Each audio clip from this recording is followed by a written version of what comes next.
The Prime Minister has told Sky News he believes Australians will support an Aboriginal and Torres Strait Islander voice to Parliament. Let's go live to Matt Cunningham at the Garma Festival in northeast Arnhem Land.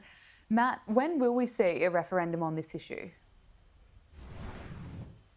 Well, Gab, in his speech today here at the Garma Festival, Anthony Albanese has committed to holding a referendum on this issue in this term of Parliament. He's also revealed more detail around exactly what change the government wants to see made to the Constitution and the question that the Australian people will be asked. So when it comes to that change to the Constitution, there are three key points that the government's put forward. They all revolve around the creation of that Aboriginal and Torres Strait Islander voice to Parliament. When it comes to the question, well, it's going to be a simple yes or no and no question that the Australian people are going to be asked to decide.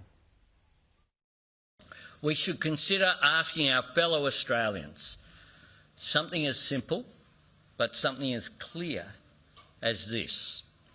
Do you support an alteration to the Constitution that establishes an Aboriginal and Torres Strait Islander voice? A straightforward proposition, a simple principle, a question from the heart. So the question now is, will Australians support that proposal for an Aboriginal and Torres Strait Islander voice to Parliament? Well, I had the opportunity to ask the Prime Minister about that after he delivered that speech.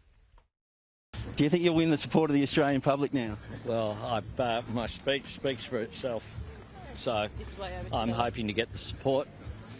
This is an important moment for the Australian people, and I'm very confident that the Australian people will demonstrate the generosity that they demonstrate every day when they care about fairness, and that's what this is about, fairness and respect.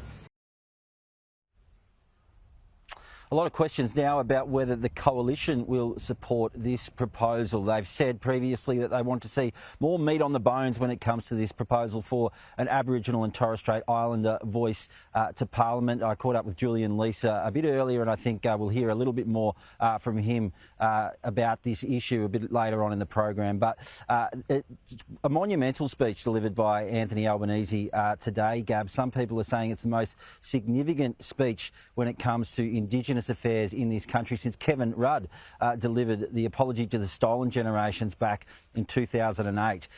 The proposal is now on the table. We now have the question that will be asked of the Australian people, and we'll now get the chance to decide whether Australian people are going to support an Aboriginal and Torres Strait Islander voice to Parliament. Indeed. Matt Cunningham, thanks so much.